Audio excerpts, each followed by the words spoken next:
अपने जीवन की गवाही दूसरों के सामने रखना हमेशा मुझे उत्साह से भर देता है। मैं और मेरी पत्नी बोनी दुनिया के दो अलग हिस्सों से हैं। मेरा पालन पोषण केनिया में अफ्रीका में हुआ था, लेकिन मेरा जो बैकग्राउंड है वो इंडिया से है। उस समय केनिया में और साथ ही साथ इंडिया में भी ब्रिटिश रूल था। केनिया में जहाँ पर हम रहते थे वहाँ पर बहुत सारे हिंदू भाई बहन थे हमारे, और काफ़ी सारे मंदिर भी थे। मेरे अंदर बहुत ही ज़्यादा इच्छा थी कि मैं भगवान को जानूं, ईश्वर के पास मैं पहुंचूं, ईश्वर की सच्चाई को जानूं। इसके लिए मैं मंदिर जाता था, मैं बहुत सारे सवाल पूछता था। मेरे मन में एक इच्छा थी कि मैं कैसे भी करके परमेश्वर को जान लूं। वो एक बिल्कुल ऐसा समय था जब मैं परमेश्वर को जानने के लिए बिल्कुल पागल था, लेकिन मुझे सच्चाई पता नहीं लग रही थी। मुझे लगता है वो परमेश्वर को जानने की भूख मेरे अंदर खुद परमेश्वर ने ही डाली थी। आज मैं जब दुनिया के हर एक देश में जाता हूँ प्रचार करने के लिए, तो मैं लोगों से पूछता हूँ कि आपके अंदर क्या परमेश्वर के प्रति भूख है, और अधिकतर लोग कहते हैं हाँ, वो जानना चाहते हैं परमेश्वर के बारे में। ऐसी ही भूख मेरे अंदर थी। मैं मंदिरों में जाता था, पुजारियों के साथ बैठता, उनसे सवाल करता, और साथ ही साथ मैंने जो हिंदुओं के ग्रंथ होते हैं वो भी मैंने पढ़े, उनके अंदर से जानने की कोशिश करी। साथ ही साथ मैंने दूसरे धर्मों की किताबें भी पढ़ी, लेकिन मुझे सच्चाई का पता नहीं लगा। जब मैं 16 साल की उम्र का था तब हमारे यहाँ पर एक क्रिश्चियन मिशनरी आई, एक महिला जो कि बच्चों के बीच में कुछ कार्यक्रम कर रही थी। वो हमारे पास वाली गली से गुजर रही थी। हमारे भी पड़ोस के कुछ लोग उसके पास जाते थे सीखने के लिए। उसे प्यास लगी और पास में ही हमारा घर था, तो वो हमारे घर के पास रुकी और उसने मुझसे पानी मांगा कि कहा आप मुझे पानी दे दो। मैंने उसे पानी दिया पीने के लिए, और उन्होंने मुझे बदले में एक बाइबल दे दी। मैंने कहा वाह, मैंने पानी दिया है और इन्होंने मुझे बाइबल दे दी। ये कहानी बिल्कुल ऐसी है जैसे कि बाइबल में बताई जाती है सामरी स्त्री के बारे में, जहाँ पर पानी के द्वारा वार्तालाप शुरू हुआ। अब मैं तो क्योंकि सच्चाई को ढूंढ रहा था, तो मैंने तो दूसरे धर्म की किताबें भी पढ़ी थी, तो मैंने सोचा क्यों ना इस किताब को भी पढ़ा जाए। और इस किताब में, पवित्र बाइबल में, मैं उस व्यक्ति से मिला जिसकी मेरी आत्मा तलाश कर रही थी। मैं बात कर रहा हूँ यीशु मसीह की। बाइबल में मैंने यीशु मसीह को जाना। जब मैं बाइबल पढ़ता था तो ऐसा लगता था जैसे सारी चीज़ें वास्तविक तरीके से मेरी आंखों के सामने आ रही हैं। उदाहरण के तौर पर मैं सुसमाचार पढ़ता, तो जब मैं सुसमाचार पढ़ता तो मैं यीशु के जीवन को रियलिटी में देख पाता था कि कैसे यीशु जीवित हैं। और ख़ासकर अगर मैं बात करूं सुसमाचारों की, तो सुसमाचार जब मैं पढ़ता था तो ये बिल्कुल एक्टिव थे। इससे पहले मैंने कभी ऐसी कोई किताब नहीं पढ़ी थी। जब मैं बाइबल पढ़ता हूँ, जैसे परमेश्वर का वचन भी कहता है इब्रानियों 4:12 में कि परमेश्वर का वचन प्रबल और दो धारी तलवार के समान है, ऐसा ही ये वचन कुछ मेरे जीवन में कर रहा था। जब मैं इसे पढ़ता तो मुझे सब चीज़ें रियल लगती। और जब मैं यीशु से मिला, जिस यीशु को मैंने सुसमाचार में पढ़ा, उसकी ज़िंदगी बाकी सब लोगों से अलग थी। अब मैंने किसी दूसरी किताब में ऐसा कभी नहीं पढ़ा था, इसलिए मैं सोचने लगा कि हाँ, यीशु सबसे अलग है। यूहन्ना 14 अध्याय में मैंने पढ़ा कि यीशु ने दावा किया है कि मार्ग, सच्चाई और जीवन वो ही हैं, और मैं तो सच को ढूंढ ही रहा था। उन्होंने कहा सच कोई बात नहीं है, सच एक व्यक्ति का नाम है। जीसस ने कहा था आई एम द ट्रूथ, मतलब सच एक व्यक्ति हैं, और वो व्यक्ति यीशु हैं जो कि परमेश्वर के इकलौते बेटे हैं। और ये मेरे लिए बड़ा ही आश्चर्यचकित करने वाला था, क्योंकि ज़िंदगी भर मैं सच्चाई को ढूंढ रहा था और अब सच्चाई मेरे सामने थी।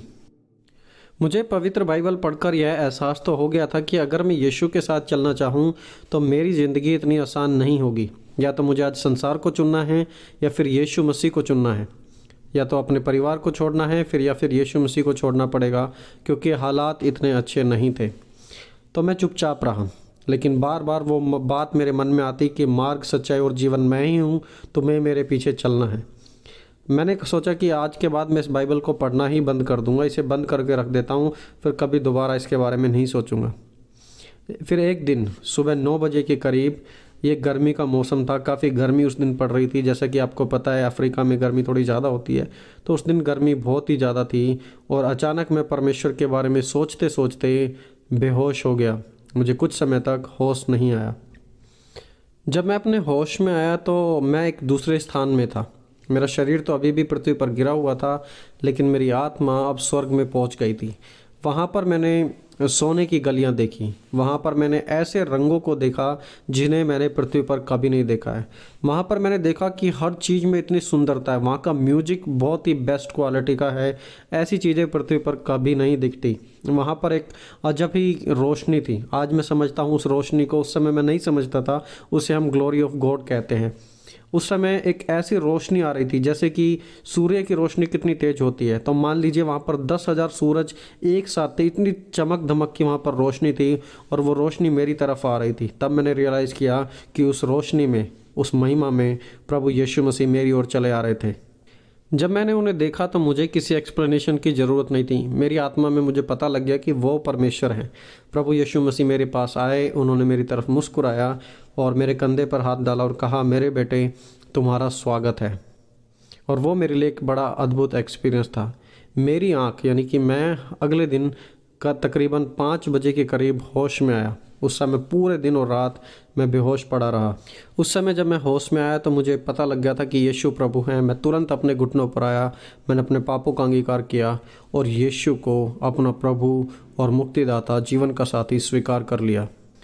दोस्तों, अभी हम महेश चावड़ा की पत्नी बोनी चावड़ा से सुनेंगे कि किस प्रकार परमेश्वर ने उनके जीवन में काम किया। मेरा जन्म ऑफ कोर्स अमेरिका में हुआ है और आपको पता ही है अमेरिका में लोग कैसे होते हैं। मेरा कोई धार्मिक बैकग्राउंड नहीं था। मैं परमेश्वर को नहीं मानती थी, ना ही मेरा परिवार मानता था। लेकिन ये सब कुछ बड़े अद्भुत तरीके से परमेश्वर ने किया। जब मैं 11 साल की थी तो मुझे एक दर्शन दिखाई दिया। इससे पहले मैंने दर्शन कभी नहीं देखे, लेकिन ये एक बड़ा ही अद्भुत दर्शन था। उस दर्शन में मैंने एक मैप देखा, एक वर्ल्ड मैप, पूरी दुनिया का नक्शा देखा और वो मैप अपने आप मेरे सामने खुल गया। जब वो मैप मेरे सामने खुल गया तो एक आवाज़ मुझसे कहने लगी कि इन सभी देशों में जाकर प्रचार कर, प्रभु यीशु के गॉस्पल को, उनके सुसमाचार को सुनाओ, क्योंकि यही काम के लिए तुम्हें बुलाया गया है। मैं बहुत छोटी थी, सिर्फ 11 साल की, जैसा कि मैं आपको बता रही हूँ। हालांकि उस समय तो ये सब चीज़ें मेरी समझ में नहीं आई, लेकिन 9 साल के बाद जब मैं 20 साल की हो गई तो मैं अपना पूरा समय टेक्सास में आकर सेवा में बिताने लगी। प्रभु यीशु का काम करने लगी, लोगों को सुसमाचार बताने लगी और सेवा में पूरे तरीके से इन्वॉल्व थी। उस समय मैंने सोचा था मैं कभी शादी नहीं करूँगी, अकेले रहकर परमेश्वर की सेवा करूँगी। लेकिन जब मैं 20 साल की थी तब परमेश्वर का एक स्वर्गदूत मेरे सामने प्रकट हुआ और परमेश्वर के स्वर्गदूत ने कहा कि वो मेरे जीवन को अपनी महिमा के लिए इस्तेमाल करेंगे और प्रभु यीशु के नाम को और ज़्यादा बढ़ाने के लिए मैं काम करूंगी। साथ ही साथ परमेश्वर के दूत ने मुझे ये भी बताया कि बहुत ही जल्दी तुम्हारी शादी होने वाली है। मैंने कहा, क्या तुम परमेश्वर के दूत नहीं हो सकते? क्योंकि मेरी ज़िंदगी में तो मैं कभी किसी से शादी नहीं करूँगी। तो जैसे ही स्वर्गदूत वहाँ से गया तो मैं भागकर अपने फ़ोन के पास गई और मैंने सबसे पहले अपने पास्टर को कॉल की बताने के लिए कि आखिरकार ये क्या हो रहा है मेरे साथ। और मैंने अपने पास्टर को पूरी बात बताई फटाफट। पास्टर ऐसे ऐसे बात। पास्टर ने कहा, देखो मैं इसके बारे में कुछ नहीं कह सकता, लेकिन वेट करो और इंतज़ार करो, तो परमेश्वर अपने संदेश को आपके सामने प्रकट करेंगे। और जब मेरे घर वालों को पता लगा कि मैंने यीशु को स्वीकार कर लिया है तो उन्होंने मुझे घर से निकाल दिया। मैंने जैसे तैसे करके एक यूनिवर्सिटी में अप्लाई किया स्कॉलरशिप के साथ, वहाँ पर मुझे एडमिशन मिल गया और फिर मैं अमेरिका में आ गया। जब मैं अपनी पढ़ाई कर रहा था तो बीच में मुझे खबर मिली कि मेरी माँ को बोन कैंसर हो गया है और वो मरने वाली हैं। मैं इस न्यूज़ पर विश्वास नहीं कर सका। मैं बहुत ज़्यादा उदास था, परेशान था। परमेश्वर से प्रार्थना करता था कि परमेश्वर आप मेरे जीवन में कुछ करें, और परमेश्वर ने अपना पवित्र आत्मा देकर मेरे जीवन में खुशहाली से भर दिया। तब परमेश्वर ने मुझे एक बात और कही कि तुम अपनी माँ के लिए प्रार्थना करो और वो ठीक हो जाएगी। और फिर मैंने घुटनों पर आकर अपनी माँ के लिए प्रार्थना करी और वो और उनका कैंसर बिल्कुल ठीक हो गए। और कैंसर ठीक होने के बाद 26 साल तक वो जी। मेरी माँ कभी यीशु मसीह में विश्वास नहीं करती थी क्योंकि वो एक हिंदू बैकग्राउंड से थी, लेकिन मरने से पहले उन्होंने यीशु मसीह पर विश्वास किया, यीशु मसीह को अपना प्रभु और मुक्तिदाता स्वीकारा और उसके बाद ही 26 साल बाद वो दुनिया से चल बसी। जब मैं यूनिवर्सिटी में पढ़ाई कर रहा था तो मुझे पैसे कमाने होते थे और इसके लिए एक मेंटल बच्चों का हॉस्पिटल था, जहाँ पर वो बच्चे होते थे जिनके दिमागी कुछ समस्याएं होती थी। और मैं जब उस हॉस्पिटल में गया काम करने के लिए तो वहाँ पर बहुत गंदगी थी क्योंकि वो बच्चे मेंटल थे। मैंने प्रभु से कहा कि प्रभु मैं विश्वास करता हूँ आप मुझे यहाँ पर एक उद्देश्य के साथ लेकर आए हैं। एक लड़का था, छोटा बच्चा, 16 साल की उम्र थी, स्टीवी नाम था उसका। वो 1.5 साल से पागल था। मैं प्रभु से पूछने लगा कि प्रभु आप मुझे बताएं कैसे मैं इन बच्चों की मदद कर सकता हूँ। तब प्रभु ने मुझे एक वचन दिया और वो वचन था कि यह जाति बिना उपवास और प्रार्थना के नहीं जाती। मैंने कहा, क्या? डॉक्टर तो बोलते हैं कि ये मेंटल हैं, लेकिन परमेश्वर कह रहा था कि ये मेंटल नहीं है, इन्हें मेंटल किया गया है दुष्ट आत्माओं के द्वारा।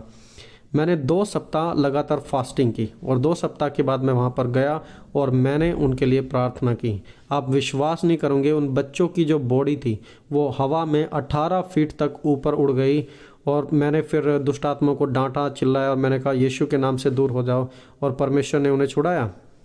देखिए, जो आत्मिक रियलिटी है उसको डॉक्टर एक्सप्लेन नहीं कर सकते। डॉक्टरों को तो जस्ट लगता है कि ये सिर्फ एक बीमारी है, लेकिन जब परमेश्वर बताते हैं तो परमेश्वर सच बताते हैं। मैं अधिकतर डॉक्टरों की बात पर विश्वास नहीं करता हूँ। जब परमेश्वर ने मुझे कहा फास्टिंग करने के लिए, तो 3 दिन तक तो मैंने पानी भी नहीं पिया था, और 14 दिन मैंने बिल्कुल कुछ भी नहीं खाया।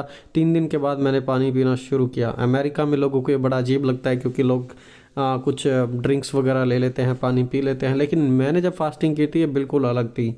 और परमेश्वर ने मुझे कहा था वो मुझे इसके द्वारा सामर्थ्य देंगे, और परमेश्वर ने ऐसा किया भी, क्योंकि परमेश्वर के हर एक वादे हाँ और आमीन में हैं, और वो बिल्कुल सच्चे हैं, उनमें कोई भी झूठ नहीं है। जब मेरी और महेश की शादी हुई, परमेश्वर हमें बहुतायत से इस्तेमाल कर रहे थे अलग अलग स्थान पर। उस समय महेश को अफ्रीका जाना था, क्योंकि वहाँ पर उन्हें सुसमाचार प्रचार करने के लिए बुलाया गया था और छुटकारे की सेवा करने के लिए वहाँ पर बुलाया गया था। तो महेश उस समय अफ्रीका गए हुए थे और मैं घर पर थी। मैं प्रेग्नेंट थी। डॉक्टरों ने कहा कि तुम्हारी प्रेगनेंसी ख़राब होने वाली है, तुम्हारा बच्चा मर जाएगा।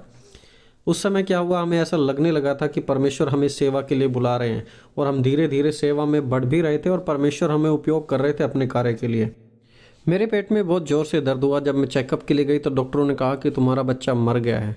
मैं सुनकर बहुत उदास हुई और मैं घर पर आकर प्रार्थना करने लगी। मैंने कहा प्रभु ये कैसे हो सकता है, और उन्हें बच्चा निकालना था, तो उन्होंने कहा अगले दिन तुम्हारी सर्जरी होगी। मैं बहुत ही उदास थी, लेकिन जब रात को मैं प्रार्थना कर रही थी तो परमेश्वर ने कहा कि तुम्हारा बच्चा मरा नहीं है, वो जीवित है, और वो बच्चा मेरी देन है तुम्हारे लिए। तुम एक जीवित बच्चा जनोगी और तुम उसका नाम एरोन रखना। ये बिल्कुल ऐसा था जैसा परमेश्वर मुझसे डायरेक्टली बात कर रहा है, और मैं उसे सुनकर बहुत खुश हो गई कि मेरा बच्चा मरेगा नहीं, लेकिन वो परमेश्वर के लिए जिएगा, क्योंकि जीवन अब उसको परमेश्वर ही दे रहे हैं। हमारा बच्चा जीवित पैदा हुआ, वो जीवित था, लेकिन डॉक्टरों ने देखा कि उसका वेट कम था। पैदा होने के समय उसकी बॉडी में काफ़ी सारे इन्फेक्शन थे। तो अगेन डॉक्टरों ने हमें डिस्करेज किया। डॉक्टरों ने कहा कि अभी तो ये ज़िंदा है, लेकिन शायद कुछ घंटों में ये चल बसेगा, क्योंकि इस प्रकार के बच्चे अधिकतर सर्वाइव नहीं करते, ज़िंदा नहीं बचते हैं कुछ घंटों के बाद। इधर डॉक्टर हमें कुछ ऐसी खबरें दे रहे हैं जिनकी वजह से हम उदास हो चुके हैं, टूट चुके हैं। और वहीं दूसरी ओर मुझे फिर दोबारा अफ्रीका जाना था, क्योंकि वहाँ पर मेरे दोस्त डेरेक प्रिंस और मैं एक मीटिंग में प्रचार करने वाले थे, आउटरीच करने वाले थे अफ्रीका के बहुत सारे देशों में। तो मैं वहाँ पर जाना चाहता था। लेकिन दूसरी तरफ मैं देखता हूँ कि मेरा छोटा सा बच्चा मरने वाला है, कुछ देर में डॉक्टर मना कर रहे हैं। मैं बहुत ही उदास था कि मैं क्या करूँ। और उस समय मेरी पत्नी ने कहा तुम्हारे यहाँ रुकने से कुछ नहीं होगा, यहाँ से ज़्यादा तुम्हें अफ्रीका में तुम्हारी ज़रूरत है, क्योंकि यहाँ तुम सिर्फ एक को नहीं बचा सकते अपनी मर्ज़ी से, लेकिन अफ्रीका में जाकर प्रचार करके मसीह के बारे में बताकर तुम लाखों आत्माओं को बचा सकते हो। और मेरी पत्नी ने वहाँ पर मुझे जाने दिया। हाँ, मैंने अपने पति को जाने दिया, क्योंकि मुझे लगता था कि अफ्रीका में उस समय बहुत ही ज़्यादा ज़रूरत थी प्रभु यीशु के सुसमाचार की। वहाँ पर मेरे पति और साथ ही साथ डेरेक प्रिंस, उन्होंने मिलकर लाखों लोगों को प्रचार किया और हज़ारों आत्माएं वहाँ पर बचाई थी। तो मुझे पवित्र आत्मा ने पहले ही बता दिया था कि सब कुछ ठीक हो जाएगा, तुम्हें इतने घबराने की ज़रूरत नहीं है। तो मैंने भी फिर अपनी पत्नी की बात मानी, और मैंने लगा कि हाँ परमेश्वर का कार्य ज़रूरी है। मैंने छोड़कर चला गया। उसके बाद डेरेक प्रिंस जिम्बाब्वे चले गए और मुझे कोंगो में जाना था।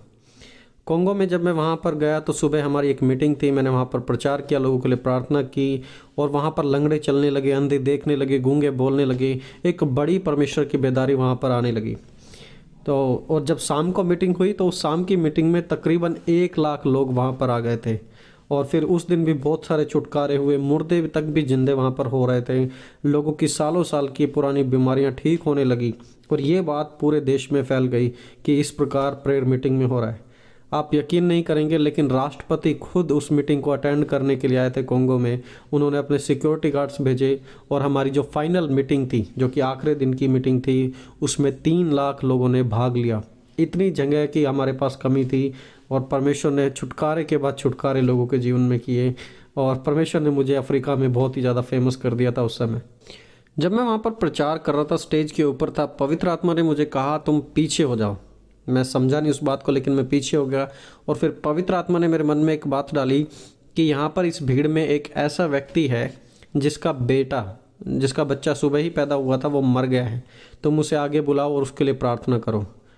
मैं समझ नहीं पा रहा था कि ये क्या हो रहा है, लेकिन पवित्र आत्मा ने बोला है तो मैंने माइक में बोला कि अगर कोई ऐसा व्यक्ति है जिसका बच्चा आज सुबह मर गया है तो वो स्टेज पर आए।